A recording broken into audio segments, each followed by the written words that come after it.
Hey folks, my guest today is John O'Sholl. He's the CEO of Derive Systems. Now, he may look familiar because he's been on the show many times with a different company, SwiftPage. We'll get that story in a second. He's now focused again on VQ efficiency for engine calibration. Slight difference from SwiftPage. John, are you ready to take us to the top?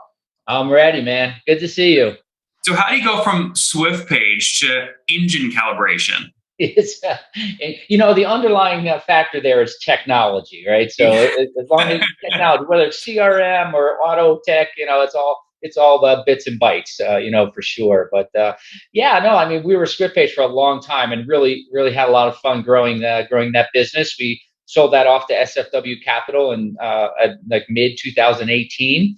I kind of stayed on as CEO for about a year and a half to help with the transition. We put Steve Oriola in the seat there, and then I transitioned over to the board officially at the end of 2019. And because I just can't sit still, Nathan, I had to do something else. Ran into a private equity firm called Global Environment Funds (GEF), and they had derived systems, and they somehow convinced me to come on board.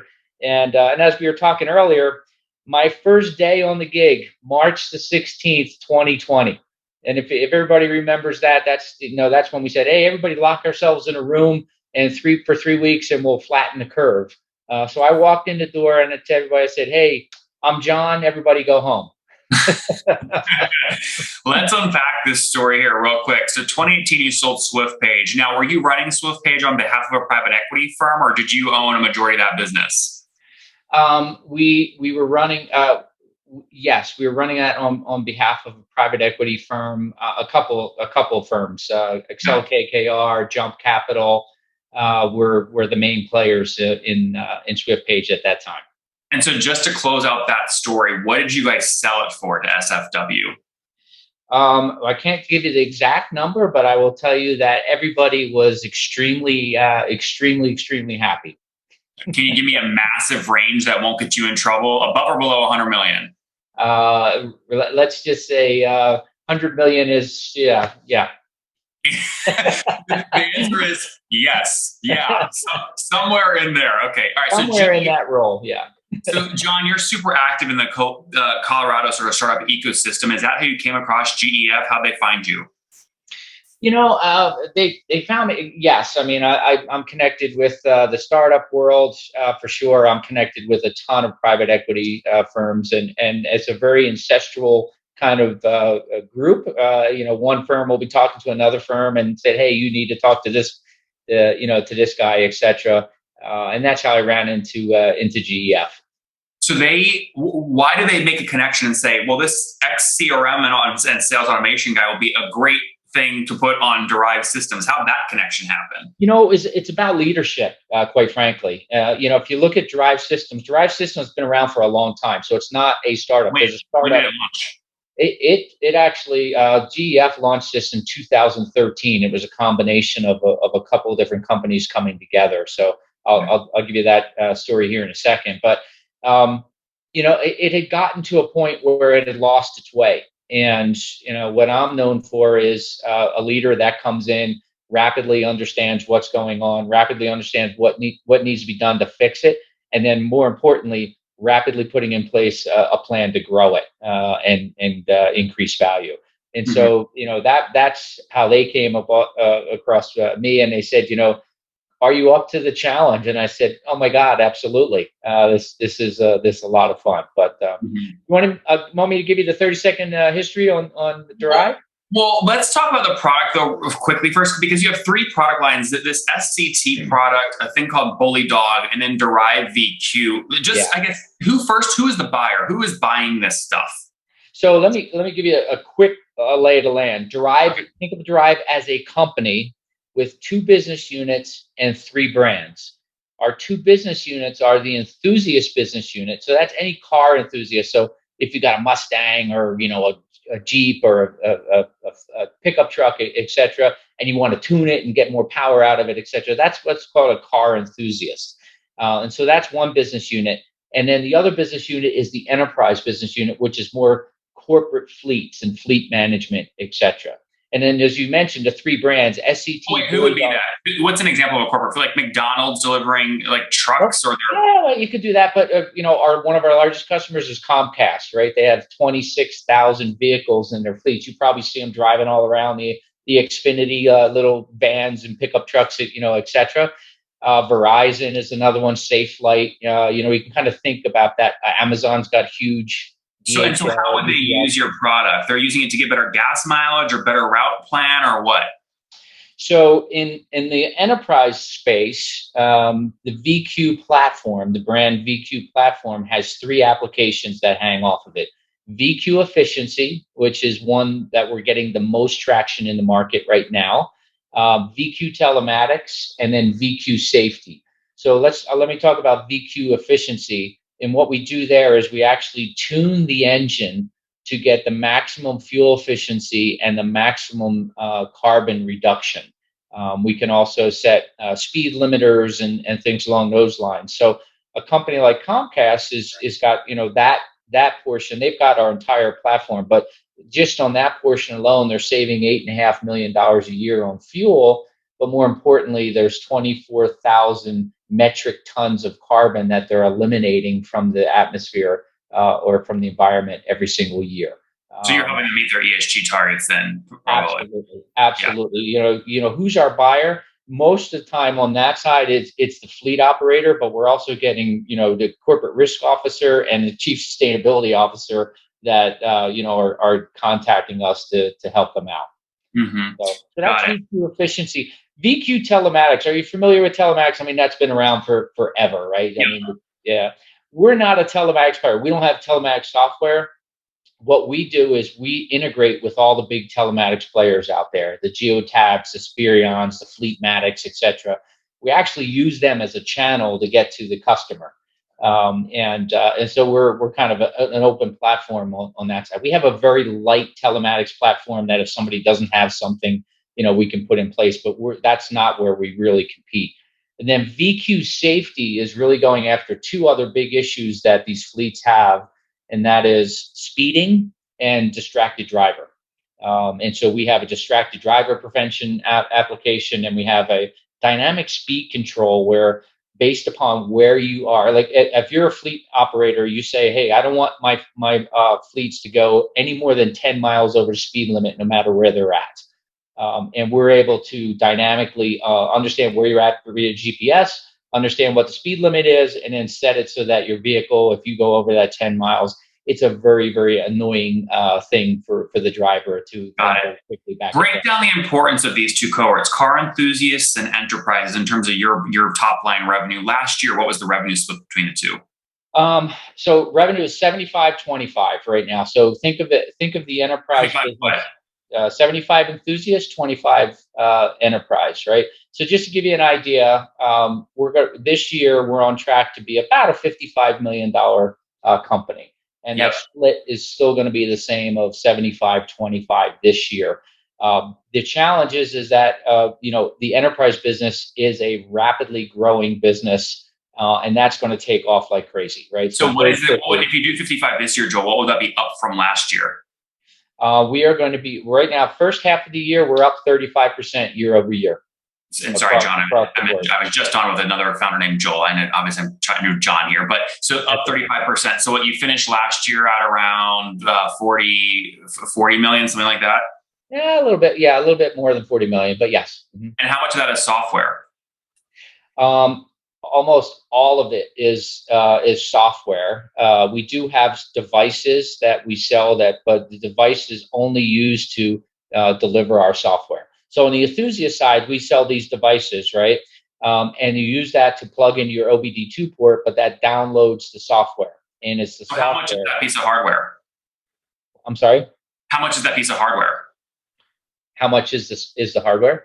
Yeah, if a car enthusiast wants to use your software, they have to buy the hardware. How much is the hardware? It ranges anywhere from $299 to $499. $299? Yep, to $499. Interesting. And do you make all that money, or is mainly that you're selling it at cost to get the software? No, we're actually make a gross margin on the enthusiast business is about 61%, right? So on just the hardware, or including the software revenue? And that includes everything. What's the margin on just the hardware? Um, yeah, the I got to be careful here because I got a big distributor network that I got. We make pretty good money on the hardware. Got it. Okay, got it. So I guess we don't have to know your actual numbers, but in theory, what you are saying is you are focused on making money both on the hardware sale and the software sale. You're not using the hardware as a loss leader to get the software installed. Correct. So if you look at the businesses, so the two business units, very different business. We actually run them very separately. The Enthusiast is a B2C play, right, where we have a big distribution channel as well as direct and e-commerce, et cetera. But it's primarily a one-time sale, Nathan. So we're trying to figure out ways to get that into the recurring world, but it is a one-time sale. The enterprise, totally different, right? It's mainly software, and it's all SaaS-based, subscription-based, recurring revenue, et cetera.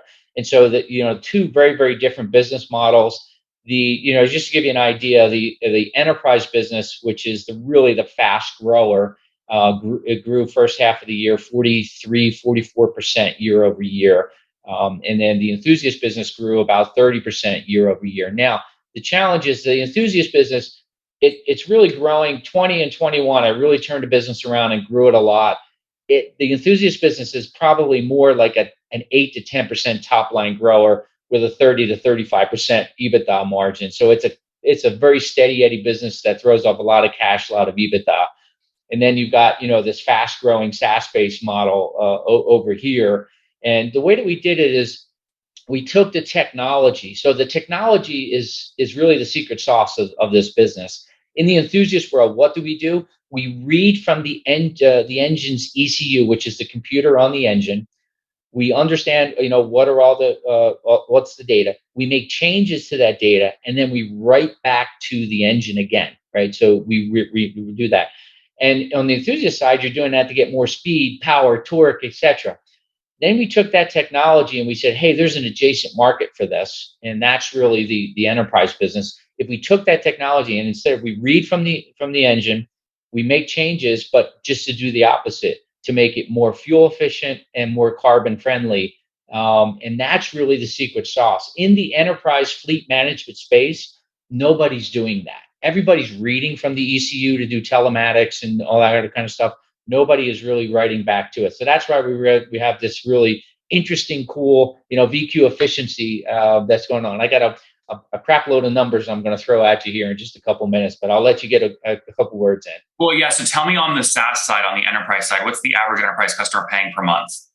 That it ranges anywhere from $14.99 per vehicle per month up to $29.99 per vehicle per month, depending on what package, VQ efficiency, VQ safety, et cetera. Got $1,500 per car per month. No, $14.99 to $29.99, right? So this is the biggest no-brainer in the world, right? If you think about, if I'm Comcast and I'm paying, $21.99 a month, I'm saving $35 a month on that vehicle. Yeah, so if Comcast signs up 26,000 cars with you times $15, I mean, that's a $400,000 a month contract. I mean, you probably have some volume discount, but in theory. Yep, there you go. And we do all kinds of other stuff to them. They're one of our largest customers. They're, yes, multi-million. How many total customers do you have there? In the enterprise side, we're probably getting close to that 50 range now. 50. And how many total vehicles are managed through your platform on a paid service? So on the enterprise side, we just got these numbers yesterday. We're just hitting around 900,000 vehicles. So it's really exciting.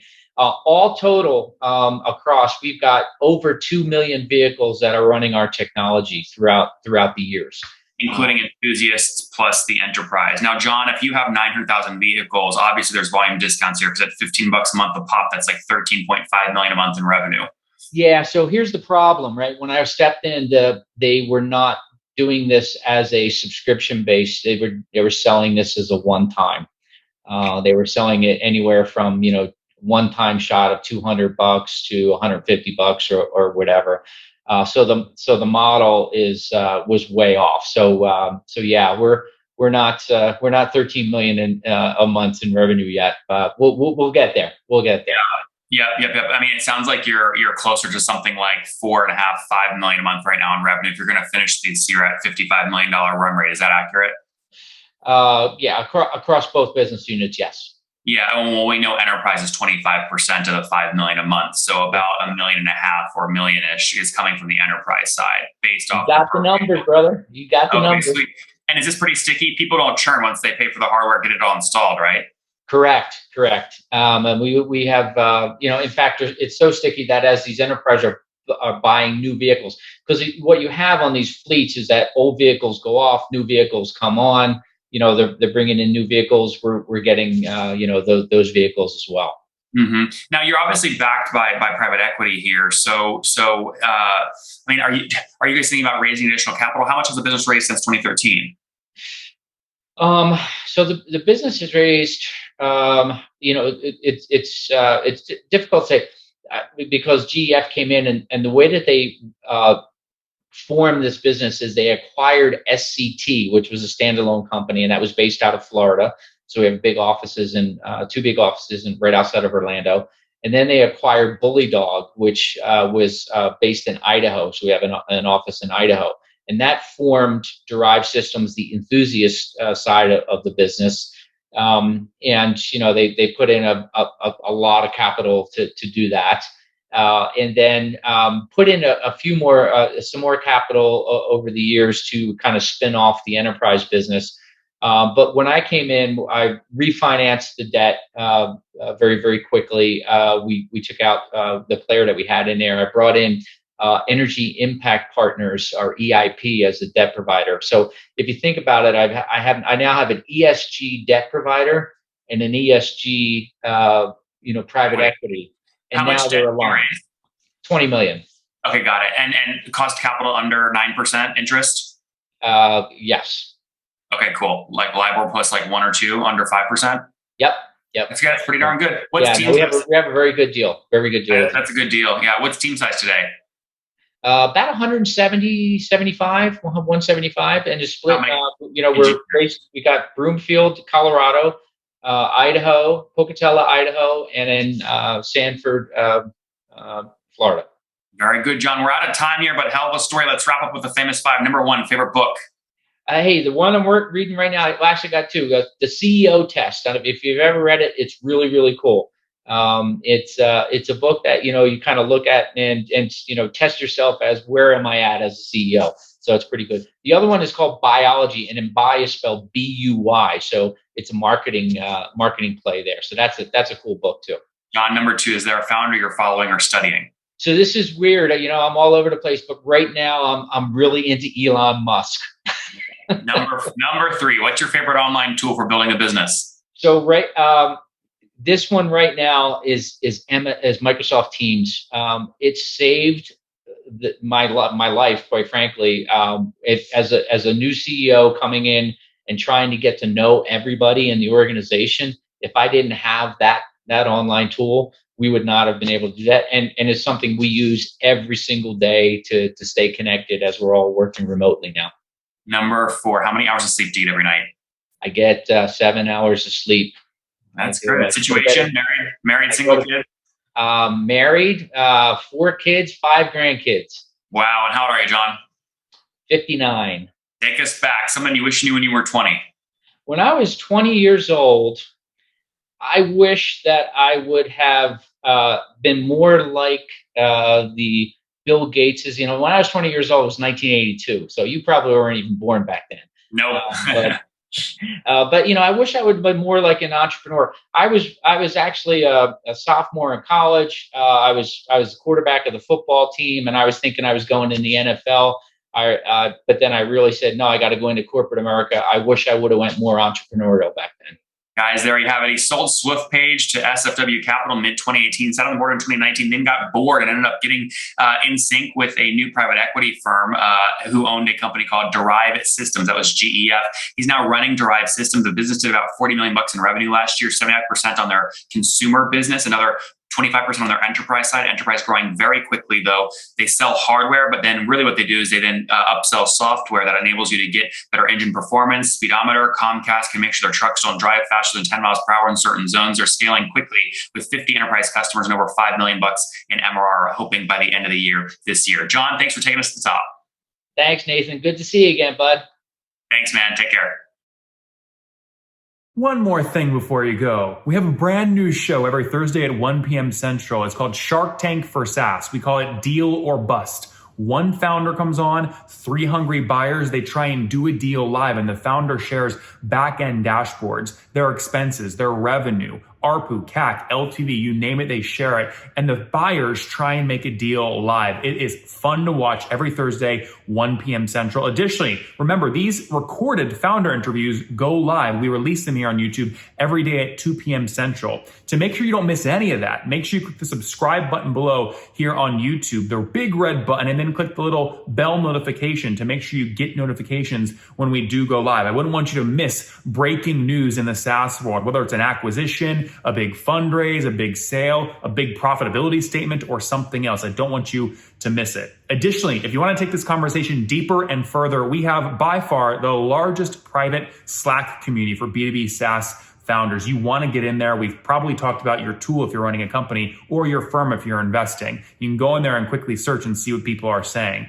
Sign up for that at nathanlatka.com/Slack. In the meantime, I'm hanging out with you here on YouTube. I'll be in the comments for the next 30 minutes. Feel free to let me know what you thought about this episode. And if you enjoyed it, click the thumbs up. We get a lot of haters that are mad at how aggressive I am on these shows, but I do it so that we can all learn. We have to counter those people. We got to push them away. Click the thumbs up below to counter them and know that I appreciate your guys' support. All right, I'll be in the comments. See ya.